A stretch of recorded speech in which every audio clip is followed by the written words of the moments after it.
Bonjour Jérôme. Bonjour Kineret. Tout d'abord, merci d'avoir accepté de nous accorder un portrait de toi pour l'émission Chasseur d'étoiles. Pourrais-tu te présenter dans un premier temps et nous raconter en quelques mots ton parcours jusqu'ici? Alors, je suis d'abord musicien, c'est toujours important. Avant de dire chanteur, compositeur détaillé, je suis musicien. Mon parcours, j'ai fait... Mon instrument de prédilection, c'est le piano. Je l'ai lâché un temps quand je me suis mis à faire la house et du gospel. Enfin, il a toujours été là, un instrument pour composer, un instrument pour m'accompagner aussi.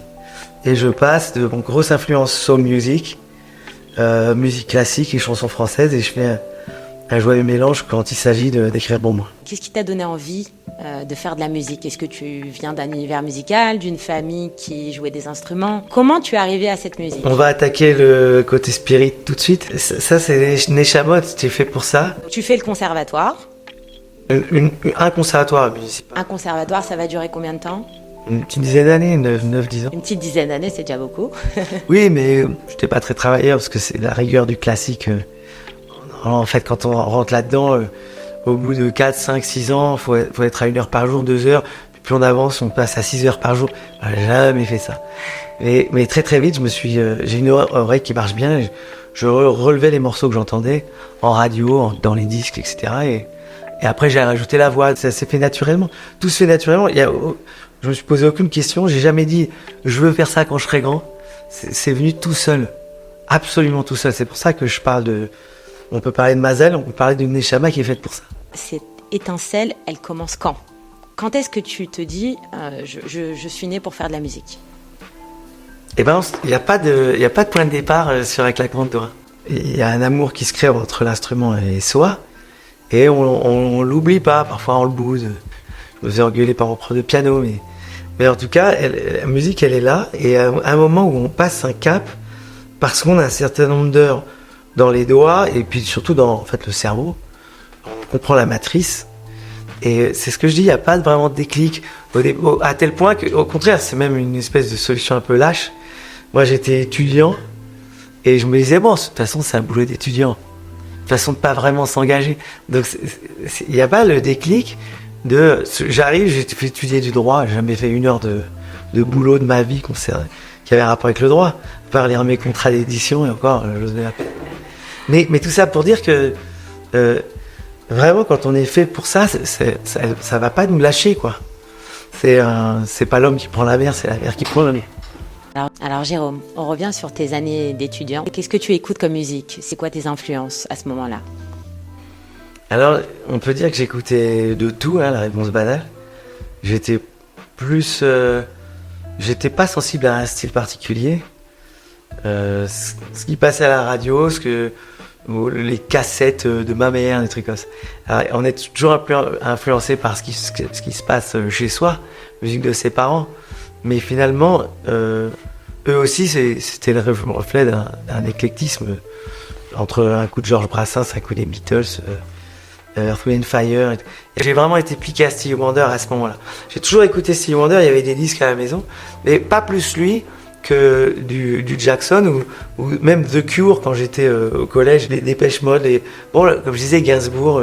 Alors lui, sa force, c'était qu'il explorait des styles, il faisait de l'exercice de style. Voilà, il va faire là du reggae, un album de rock même, des trucs très orchestrés, violon, l'album percussion, qui était complètement inconnu quand il est sorti, il vendait genre 1000 vinyles, et après c'est devenu couleur café, chanson internationale. Enfin, ça me plaît bien d'ailleurs.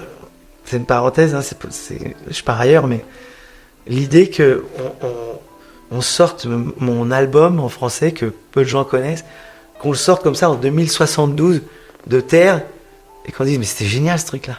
Ça j'aime bien cette délire. On te surnomme la voix de Martin Solveig. Est-ce que tu peux nous en dire un petit peu plus? Ça c'est un peu obsolète, mais à l'époque j'avais enchaîné plusieurs hits. On était compagnons de route pendant un certain nombre d'années entre un titre qui s'appelle Rocking Music, qui est sorti en 2003, et jusqu'à l'album de 2008. Puis après, il y a eu les lives, on a fait l'Olympia, etc. Ouais, donc j'étais accroché à la marque Martin Solveig, mais ensuite, il est parti sur autre chose. Il s'est passé des années. Mais une belle expérience. Une belle expérience, parce que pour la petite histoire, quand j'ai rencontré, lui et son associé voulaient me produire. Parce que c'est un type qui est fort en prod, qui est fort en songwriting, en écriture. Et lui, il s'imaginait pas autre chose qu'un DJ underground dans le milieu des DJ qui s'adoubent entre eux, ils s'achètent les tracks et les disques les uns les autres, ils le passent dans leur soirée. Mais il n'y avait pas eu le passage de gens comme David Guetta, en gros au top 50. Et puis quand il y a eu l'avènement des DJ stars, il n'était plus question de me produire, il était question de prendre ma voix et de se mettre en avant lui. Et c'est même pas une critique, j'ai juste un parcours qui se comprend très bien. Hein. Est-ce que tu peux nous raconter un bon souvenir ou une belle anecdote de ton parcours? Quelque chose qui t'a marqué? Oui, alors pour reprendre ce qu'on disait sur Martin, en plus ça complète la réponse, c'est qu'il y a eu des scènes énormes. Le point culminant, c'était le Stade de France, il y avait 40 000 personnes. C'était quand même assez fou.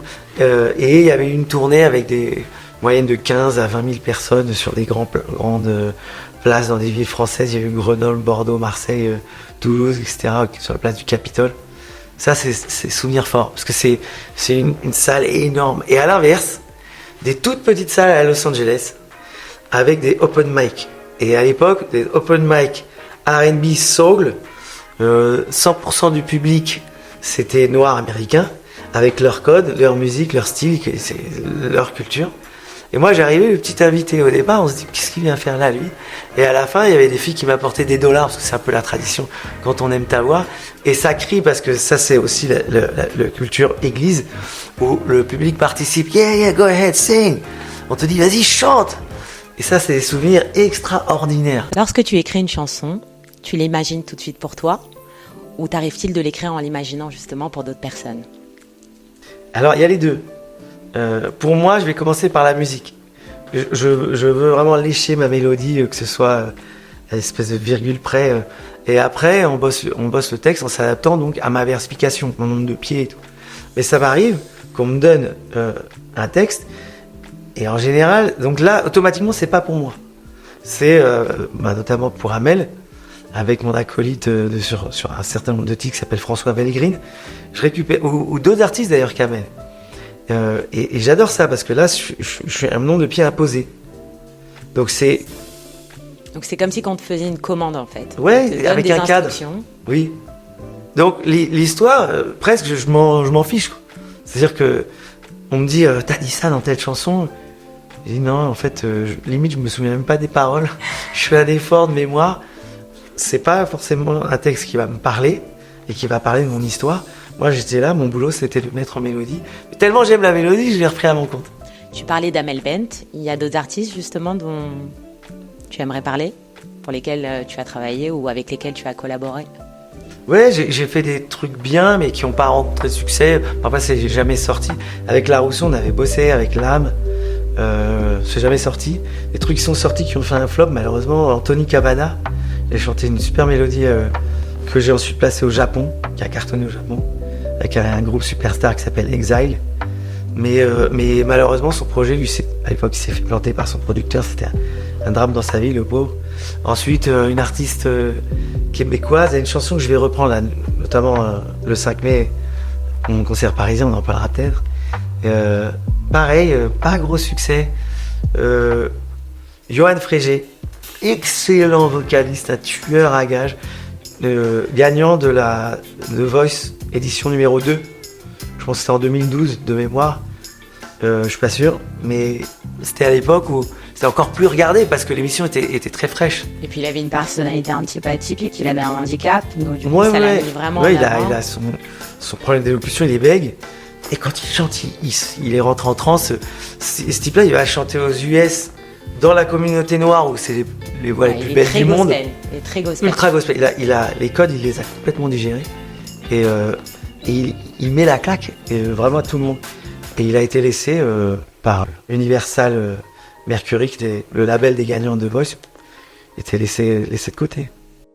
The Voice en 2022, tu nous en parles. Tu as été choisi par qui? Et surtout, est-ce que ça a changé quelque chose pour toi? Alors, moi qui digresse, là, je vais aller vite. J'étais content que, comment ça s'appelle, Vianney me tende la perche pour raconter ça. J'ai un peu honte d'être là-bas. Et donc, j'ai dit, non, mais moi, j'ai pas fait les castings. Hein. J'ai amené une petite que je coachais, qui s'appelle Jessie Hayat, la fille d'un copain à moi, Franck, si voit ça, je le salue. Et je embrasse Jessie aussi, bien sûr. Donc, je l'emmène là-bas, c'est elle qui veut faire le casting, pas moi. Comme je connaissais le directeur du casting, Bruno Berberes, que j'embrasse. Salut Bruno, j'ai une petite artiste, je la trouve super touchante, super technique. Elle n'a que 16 ans. Vas-y, voilà, elle a été prise tout de suite, mais une fois sur place, il me demande j'étais déjà au piano pour accompagner Jessie, il me demande d'en pousser une. Je pensais que c'était pour leur kiff. Et non, c'est sympa. Et en fait, ils m'ont demandé de faire, j'ai mûrement réfléchi parce que je me trouvais pas légitime, trop vieux, c'est trop. Tu sais, quand on te dit t'as rien à perdre, ici t'as à perdre ta dignité. Parce que genre, s'il vous plaît, aimez-moi. Ça fait des années que je suis là et je rêve encore des feux de la rampe. C'est un peu pathétique. Oui, t'as peur de l'échec surtout. T'as peur de Non, je savais très bien que j'allais me faire dégager. Vraiment, je l'aurais écrit, mis dans un coffre, sorti 6 mois plus tard. Dégagé en première battle. Je l'aurais vraiment écrit et j'aurais parié 400 balles dessus. Comment tu pouvais savoir à l'avance que ça allait se passer comme ça? Parce que c'est déjà arrivé à des gens de mon profil, c'est-à-dire des gens vieux pour le format où la moyenne d'âge c'est 22 ans, pro, des gens qui ont déjà fait des choses, soit comédie musicale, soit j'en ai dans mon entourage qui sont passés par là, qui se sont fait dégager tout de suite. C'est pas ce que recherche, c'est pas la ligne de l'émission, quoi. Alors pourquoi tu l'as fait à ce moment-là? Il y avait une surprise à faire avec Amel, c'est ça qui m'a motivé en réalité.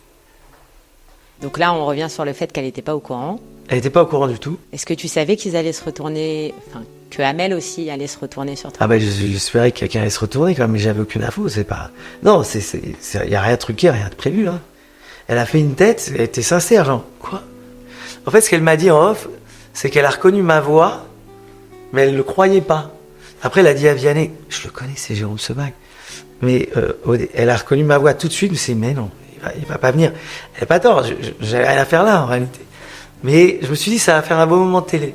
Et après, ça change quelque chose pour toi dans ton parcours musical? Pas tellement. Il y a des gens qui me connaissaient pas, ou il y a des gens qui m'avaient vu passer et qui ont renoué avec moi. Mais moi, j'ai un petit public en réalité. Qui se compte, c'est quelques milliers de personnes. Je veux dire, une superstar, c'est des millions. Enfin. Est-ce que justement, tu vis de ta musique aujourd'hui? De ta musique à toi? Ah non, aujourd'hui non. Je vis du métier de musicien. Non, j'ai eu des années où c'était hybride parce que quand je faisais beaucoup de shows, Martin Solveig, c'est moi, c'est quand même Jay Sebag, House Music Singer. Et plus les droits d'auteur, parce que j'ai fait des tubes. Donc pour Amel, surtout Amel et Japon.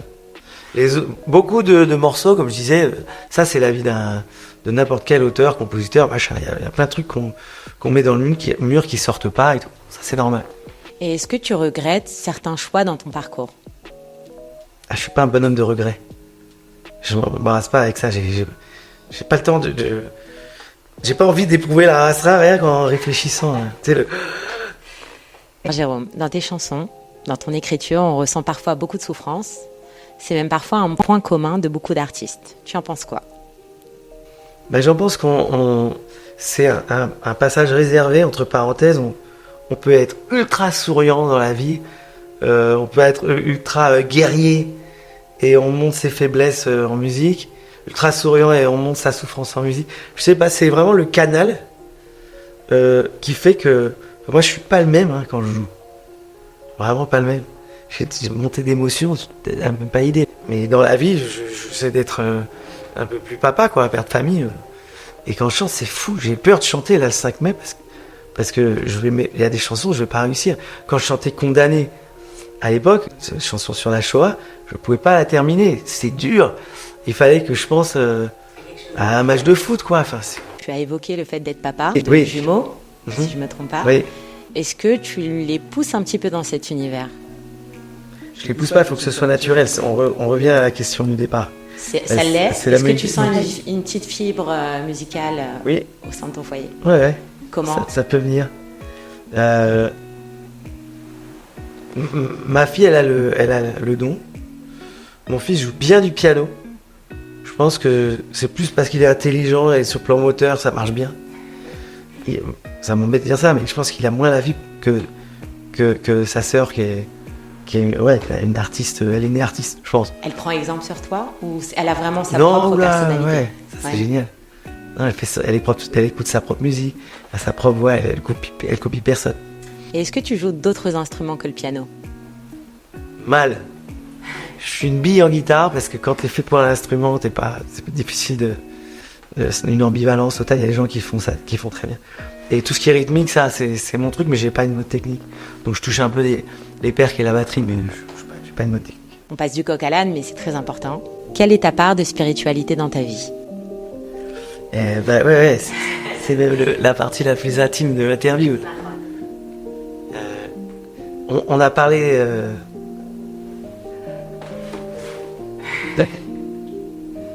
Tu l'as coupé. Alors la spiritualité, elle a toujours été là sans le savoir. J'étais assez libéral et puis il y a eu un tournant il y a quelques années, il n'y a pas longtemps, où là j'ai décidé de bloquer mes chapatotes, de manger cachère, d'être tétéphile le matin et surtout parce que ça reste du rituel. Mais l'intérêt de ça, c'est s'interroger sur le monde. J'avais fait des chansons en filigrane. Il y a toujours une question à la spiritualité. Où va-t-on? Une vie après la mort, l'unité. Surtout, il y a une unité moléculaire. Il y a le même nombre d'atomes. C'est un truc de fou. Sur la planète, tu montes, tu descends. Il y a des gens qui meurent, qui partent, qui machin. Il y a le même nombre d'atomes. Et il y a des connexions qui sont paranormales, qui sont inexplicables. La force de la pensée, les esprits, tout ça, c'est pas des inventions. Et bien sûr que ça c'est une interrogation qui est permanente. Après, on en parlait en off. Moi, je fais des allers-retours parce que la notion de neshama, elle est exclusive. C'est pas quelque chose qu'on peut questionner. Je suis d'accord à 90%, mais ça moins. Et donc là, je suis encore en réflexion. C'est pas fini. Sur la Emouna. Une Emouna exclusive, tu vois, le Mina Shamaim, le Hakol Letova, son petit frère, ou la notion de libre arbitre, quelle est la part de le créateur de l'univers a tout posé là et débrouillez-vous? Ben non, il va forcément rajuster, sinon ça tiendrait pas 20 ans. Et quand Jérôme Sebag ne fait pas de musique, il fait quoi? Il s'occupe de ses enfants, il aime bien ça. J'aime bien le sport, le sport de combat d'ailleurs. Tu t'es déjà dit, j'arrête la musique? Ça t'a déjà traversé l'esprit? Alors vraiment furtivement. On parle d'Israël, ça représente quoi pour toi? Eh ben, écoute, c'est une banalité, mais c'est la deuxième maison, quoi. Voire même la première, hein, dans un sens. Tu viens souvent? Je suis venu souvent, je n'étais pas venu depuis 2019, avant les blocages, le coronavirus, etc. Mais je suis venu normalement, j'ai de la famille, j'ai beaucoup de famille, des amis. Vraiment, je suis à la maison en termes relationnels, mais aussi parce que je suis arrivé il y a 2 jours, assez tard. Je suis sorti de l'aéroport, j'aurais dû être crevé. En fait, j'avais qu'une envie, j'avais l'énergie pour sortir jusqu'à 4h du matin. Bon, on l'a pas fait. On te parle très souvent de en silence ou condamné. C'est ce qui parle le plus au public quand on évoque ton nom. Moi, j'aimerais que tu me parles de Nouveau Jour. Ah, ça me fait plaisir, ça. Ouais, ça me fait plaisir, cette chanson. Elle est beaucoup plus récente. Et bon, c'est l'idée de se reconstruire avec force et avec Emouna, justement. Et de toute façon, c'est corrélé. La Emouna donne la force. Donc c'est très personnel? Alors non, en fait, il y a toujours une part, évidemment, de personnel, mais moi, je veux vraiment le faire pour les gens. C'est-à-dire, des chansons comme ça, je veux qu'ils la mettent le matin dans leur réveil, là, dans le téléphone, dans leur voiture, pour leur donner l'énergie. Et je pense souvent à l'effet qu'il va faire la chanson, et j'ai envie que ça leur fasse du bien, quoi. Un grand concert est prévu pour le 5 mai, au Théâtre de la République, à Paris. Comment tu te sens? C'est quoi ton état d'esprit? Mon état d'esprit, est-ce que je vais être capable de tenir jusqu'au bout sans être pris d'une émotion tellement puissante que j'ai la gorge serrée, j'arrive plus à chanter. Ça, c'est ma grande crainte, de toi à moi, Ça t'est déjà arrivé? plein de fois. Et les gens pensent que j'oublie les paroles ou que... Parce que j'arrive à faire un peu poker face, un peu bluffé. Donc, Condamné, j'étais incapable de la chanter jusqu'au bout, ce que je disais, mais... il y a eu d'autres moments comme ça, très très prenants. J'espère que je vais réussir parce qu'ils sont pas là non plus. Ils sont là pour ressentir une émotion. Et si ça dépasse une certaine jauge, ça devient presque indécent. On se doit d'ouvrir son cœur, mais alors un peu de mesure quand même. Sinon ils sont mal à l'aise les gens. C'est ça ma crainte. Je pars pour tout donner, mais quand même il faut que j'ai une certaine retenue pour pas me partir dans une émotion trop puissante. Après, vocalement, ça va marcher. Musicalement, ça va marcher, on va répéter. Mais tu es pressé? Ah non, parce que j'ai vraiment besoin des jours qui nous séparent du show pour préparer là. Non, ça viendra quand ça viendra, c'est très bien. Dans le studio où on tourne cette séquence, il y a un synthétiseur qui nous fait de l'œil depuis tout à l'heure. Tu accepterais de nous jouer un petit extrait? Alors, puisqu'on en a parlé il y a quelques minutes, je vais faire Nouveau jour. Je fais un bout parce qu'elle est longue. Un nouveau jour commence, un nouveau départ. À compter les étoiles, lever les voiles. Tu choisis le hasard sans te dérober. Tu marches dans un lit de brouillard. Oui, mais tu rêves encore. Ce qui ne tue pas te rend plus fort. Et une petite voix comme une menace fait murmure en face à face. Cette petite musique que rien n'efface. Tu ne comptes plus les heures, tu oublies le temps qui passe. Quand le doute n'a plus sa place, puis se meurt sans laisser de traces. Et tu marches sans t'arrêter, tu te relèves si tu dois tomber. Marche la tête haute, jour après jour, dans ce bruit sourd. Et tu marches sans t'arrêter, même à terre, le souffle coupé. Tu poursuis ta route, selon chemin, sans début ni fin, et ne laisse rien ni personne dicter ton destin. Et tu marches sans t'arrêter, tu te relèves si tu dois tomber. Marche la tête haute, jour après jour, dans ce bruit sourd. Et tu marches sans t'arrêter, même à terre, le souffle coupé. Tu poursuis ta route, selon chemin, sans début ni fin, et ne laisse rien ni personne dicter ton destin.